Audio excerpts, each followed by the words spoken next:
Okay, we have a very special press conference here today, this weekend. Tomorrow afternoon is the third Dash for Cash race. And today we have driver of the #1 Golden Corral Chevrolet, Elliott Sadler. The driver of the #9 Liberty University Chevrolet, William Byron. Driver of the #19 Wastebits Toyota, Matt Tifft. And finally, last but not least, certainly the driver of the #21 Blue Gate Bank Chevrolet, Daniel Hemric. We'll start with our points leader, Elliott Sadler, coming into this race with 6 straight top 10 finishes. Still looking for that Dash for Cash win, and this is your home track, so I bet this would be extra special if you got it. It definitely would. We love Dash for Cash and what Xfinity does for our series, and I've been able to win a bunch of the Dash for Cash races in the past. That $100,000 is a lot of money, to the Xfinity series and Xfinity drivers. And congratulations to Daniel last week for winning. It's always tough, and you're always focused on who you're racing against. And we definitely want to get qualified for that and be a part of it. And especially doing it right here at home, right here in my backyard, will be fun. And we got a lot of cool stuff with us going on this weekend. Golden Corral, if we finish in the top 10, kids eat for free on Monday, which is cool. So if I finish in the top 10, these 3 guys beside me can eat for free because kids eat free on Monday. So we got a lot to race for this weekend. That's awesome. I'm sorry, William, you have to follow that up. Second in points, 5 top 10s this year. Great start to your rookie season. Talk about your Dash for Cash outlook, if you would. Yeah, it's really exciting to have the Dash for Cash. I think it's something that's an extra incentive for all of us, and just good for the race teams, good for everyone. So with us having 4 cars, we have a good shot at each week that we have the Dash for Cash. So hopefully we can do that this weekend and just try and keep up with Elliott and these guys up here. And Daniel, you used strategy to win the Dash for Cash last week, and that was a pretty cool outcome for you, 5th place finish. Can you talk about that experience, winning the Dash for Cash, and what do you need to do to repeat that this weekend? Yeah, I feel like we used strategy to win the second stage, to put ourselves in position to win the Dash for Cash, but the speed we had in our Blue Gate Bank Chevrolet was what enabled us to go on and race for the $100,000 on a serious note. So Bristol, a lot of stuff's happening fast, so you're trying to commit to whatever that strategy is and be all in with it, and that's what we did. So it was really cool to be a part of it, to have Xfinity and Comcast offer us drivers not only that opportunity, but it also, with the media and everybody, it allows us to put our name on the map and have everybody talk about us throughout the week. So it was good to be able to have something like that to fall back on. I didn't spend all the money yet. My wife may have. But it's been yeah, no, tell me about it. But it's been a good experience, and hopefully we can do, just like Elliott was saying, hopefully continue this week, put ourselves in one of the top 2 spots throughout the first 2 stages and have another shot at it. Awesome. Thanks, Daniel. And then Matt, you're 9th in points with the top 10 this year.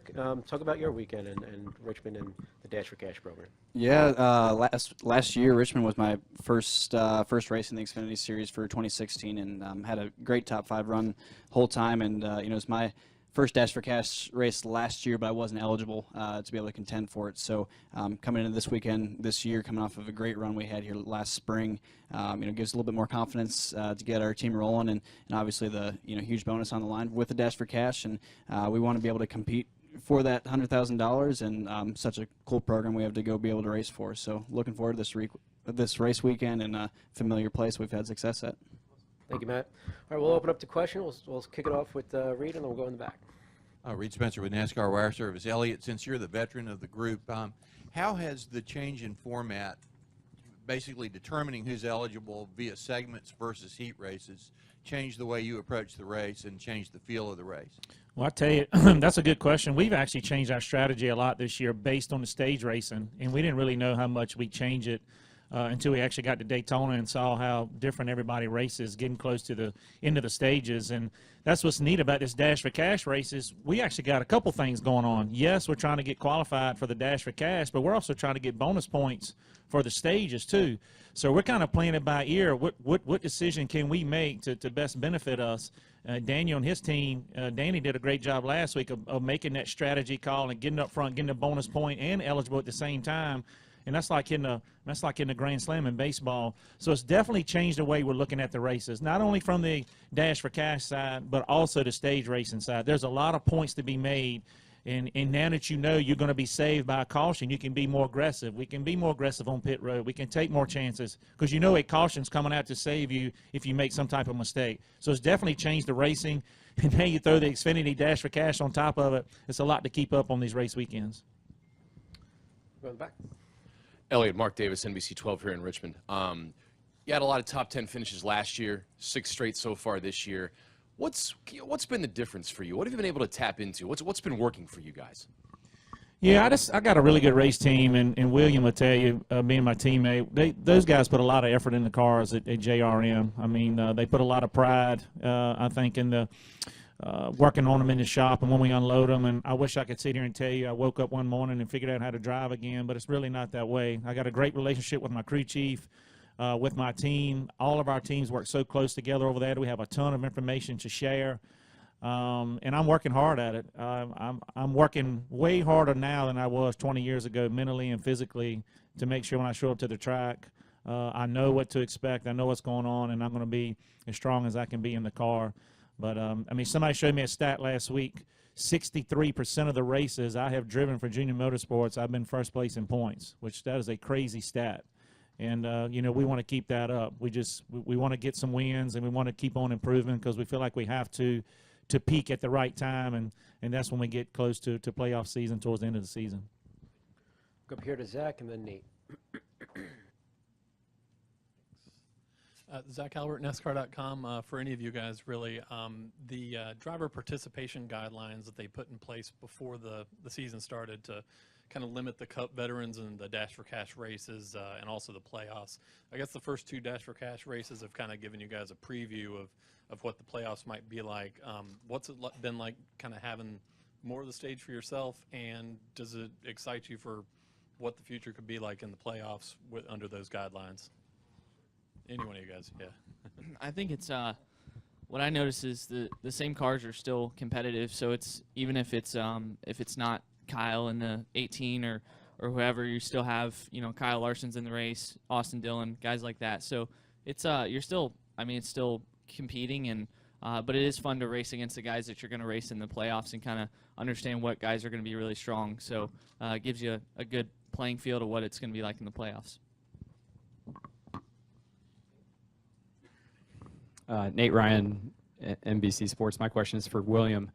Obviously, there was word this week that there's going to be an opening at Hemric Motorsports next season, and you were under contract at Hemric Motorsports. I'm just wondering, have you had any discussions, or has there been any talk about you possibly being a candidate for the number 88 in 2018?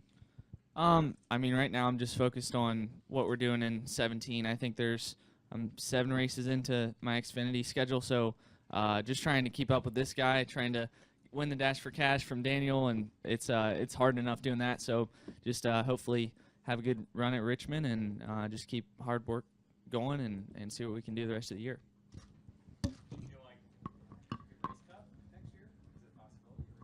I mean, I always want to race. Everyone of us wants to race in the Cup Series, so that's the ultimate goal. So I'd be ready for anything, I think. But right now it's just focusing on what I can do with JRM and see what we can do the rest of the year and hopefully compete for a championship.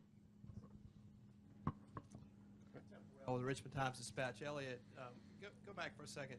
Has your strategy with the stage racing evolved as the season has gone along? I think it changes for each track we go to depending on fall off and track position and things that you do, but we just look at races a lot different than what we did in the past couple years because the racing is different. You used to just try to focus on where you were at on lap 200, but now you need to look where you're at the end of each stage. So we kind of set our car up different in practice because you know it's not going to be any long green flag runs. You know a caution is going to save you, so we do some different things in practice than what we've done in the past and use our experience to kind of help us with that. But it's just a different checklist that my crew chief and I go down each and every week as we're preparing for the race and things that we want to work on and things that we maybe struggled with here last year that we can work on for this year. The stage racing has changed all of that and definitely has changed the way we look at strategy during the race. Where do we want to be at what part of the race, and where can we gamble at and where shouldn't we gamble at? Go in the back. Hey, Elliott. Right back here in the very back, I'm Mitch Carr. I'm with Channel 8 here in town. I know we've talked in years past that you just cherished this week because it's like a home game for you. Can you tell me a little bit about this week, how you've spent it, how it's been different than past weeks? I know it was might have been a little bit shorter with Bristol right now. Yeah, it's been a pretty busy week. I was in Charlotte this Tuesday doing some stuff. I was in Alabama Wednesday, and then got to come over here yesterday and do an appearance for Xfinity and spend a lot of time with a bunch of my buddies. We went over here and played golf at a local golf course, and I have over 50 or 60 people coming to hang out with us Saturday, and we always cook out after the race. We like to tailgate just like everybody else after the race and hang out here at the racetrack, and it's definitely a special week. It's a 45-minute drive, from here to my house, and we get to stay there, and it just has that home track feel to it. I came here in the stands as a kid every single spring when it used to be the third race of the year when it's like 32 degrees. I was here every week. I was here when Richard Petty got on the bulldozer and knocked the walls down when we made it from a half-mile to a three-quarter-mile track. I mean, I was here for all of that. So to be here years later and be on the other side of the fence and have a legitimate shot of running good here each and every race we come to. I mean, I finished third and fourth here at both races last year. So, we definitely want to get that win here and keep working on that. But it has a different feel this week compared to any other race that we go to for the entire season, definitely. We're going back to Mark and then Chris. Mark Davis from Channel 12 again. Dale Jr.'s announcement obviously making its way through NASCAR this week. I was wondering if you could just talk about what he's meant to you and kind of how he's influenced the sport and just overall your thoughts on his career. Well, I'm very happy for him, but 100% I'm proud of him, man.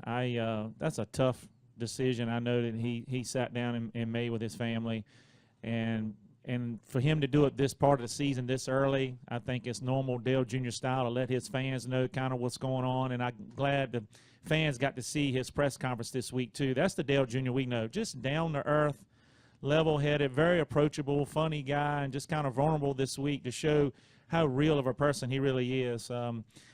He and I met when we were 17 years old at South Boston Speedway racing, and it's neat that we're still friends today, and we've been through a lot together, good and bad. But the biggest thing I'm proud of him for, he's the same person today as the first time I met him. Heard Martin Truex up here earlier talking about how much he'd done for his career.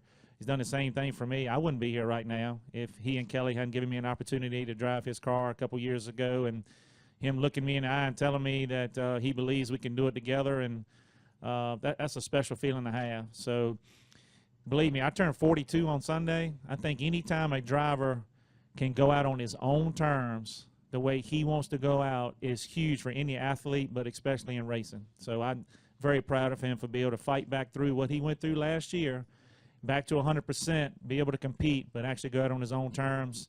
I think that makes him feel really good inside. Chris?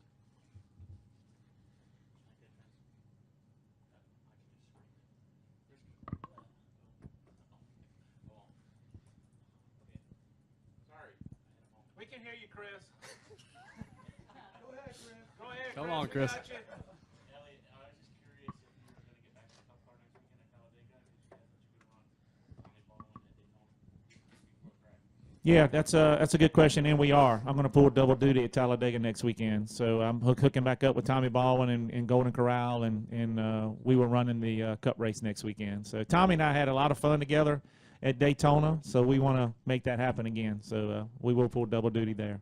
And I know you said you're 42 on Sunday, but you just seem like that you have that mentality that you're not ready to slow down and call it quits. So how long do you think that your career will continue to be on? It's so funny. My wife and I had this conversation this week after Dale's announcement. We sat down and really had a heart-to-heart talk. And as long as I can be competitive and have fun and still urge to run good every week, like I still eat, sleep, drink racing. I feel good when we run good, but I hate it when we run bad. When that time leaves me and I don't want to prepare, or I don't want to work out, or I don't want to study, or I don't care how I ran the weekend before, then I'll put my helmet up. But for right now, I feel good. Now, honestly, I'm in better shape now than I was 20 years ago. I wish I took care of myself this way much 20 years ago. I had some bad influences around me.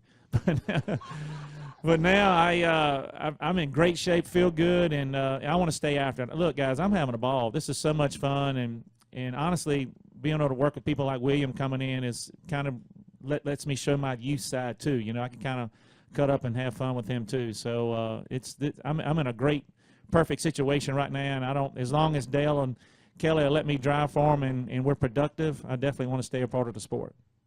Okay, we have time for two more. We'll go in the back and then wrap it up with Brian. Elliott Sean Robertson, CBS 6 here in town. You've had a great season up to this point. Are you putting extra pressure on yourself to do well here at this track? Yeah, I think I've always put extra pressure on myself to do well here at this track, and it hadn't always turned out well for me. So, you know, we want to run good here, and we're going to do our best. I mean, my crew chief knows this is where I'm from. We have put everything that we possibly know about short track racing in my car for this weekend, just like we did last year. So, you know, nobody else is going to put any more added pressure on me than I am myself, but it's usually the stakes are higher here. And we're going to go out there and do our best and see what happens. And then, you know, Xfinity throws the extra $100,000 on the line that my wife has already spent. So we got to go out there, and that's all the incentive I need. And wrap it up with Brian. Brian Nelson, Motor Racing Network. I know the Xfinity Series and the Truck Series both marketed as proving grounds where the younger guys are going to show what they've got and then step up. So two facets to this, Elliott. I know you're racing for yourself to win, but how do you, or are you involved in mentoring and bringing along some of your younger teammates and others in the sport and the series, and guys, you know, who do you look to help you as you make your mark? I feel like for myself personally, I've been fortunate to be around a lot of people that have done a lot in this sport. Driving for Brad Keselowski last year, him having to come up to the ranks, and driving for Dale and Kelly, and then, you know, making his transition to doing what he's done and being a champion in the sport.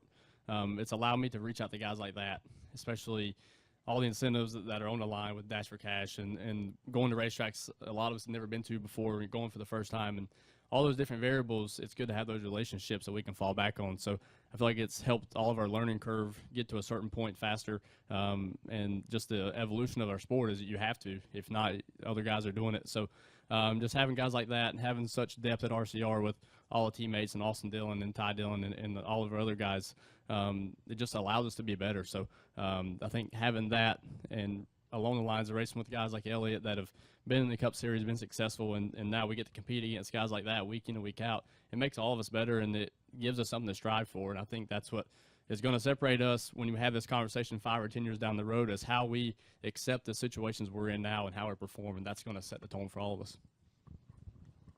Yeah, and I think with Elliott, he's helped me so much over the first 6-7 races. Just you know, we were sitting there in the rain delay last week, and he's helping me with different things at Bristol and things to think about. And you know, he's very willing to help. So that's something really neat to have as a teammate, and that's really consistent with everyone at JRM. So just a really helpful ground for me to prove myself and still get better.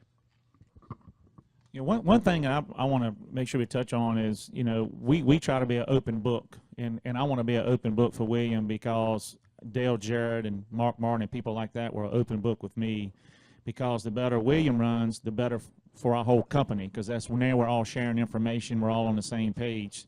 So we've always had that mentality that we're going to, you know, all the drivers are upfront, honest, throw all the information in a pile, and you kind of pull out what you need. So that's kind of how we've been going through things so far this season.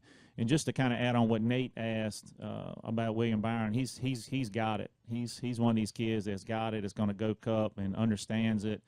And I think once he just learns these tracks and these races and setting your car up for the longevity of them and making adjustments and stuff like that, once he gets all that nailed, he's going to win a bunch of races, not only in Xfinity but also in the Cup Series. But I'm not sure what his future holds, but my job as a teammate with the experience is to try to prepare him and help him as much as I can, because the better he runs, the better for all of us in the whole entire company.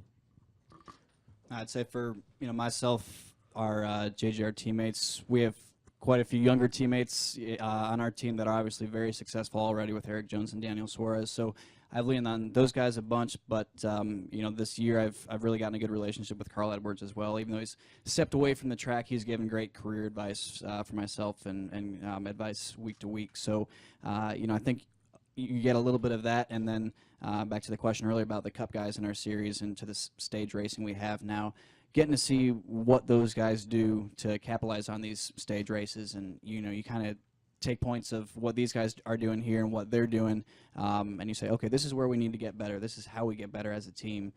So you keep on picking out those little points. You just try to keep on working on something each week, and I think that's how all of us up here get better. Is you just got to keep things going piece by piece, and but that's the great thing about JGR is that we got great teammates, and they're helping me along with that.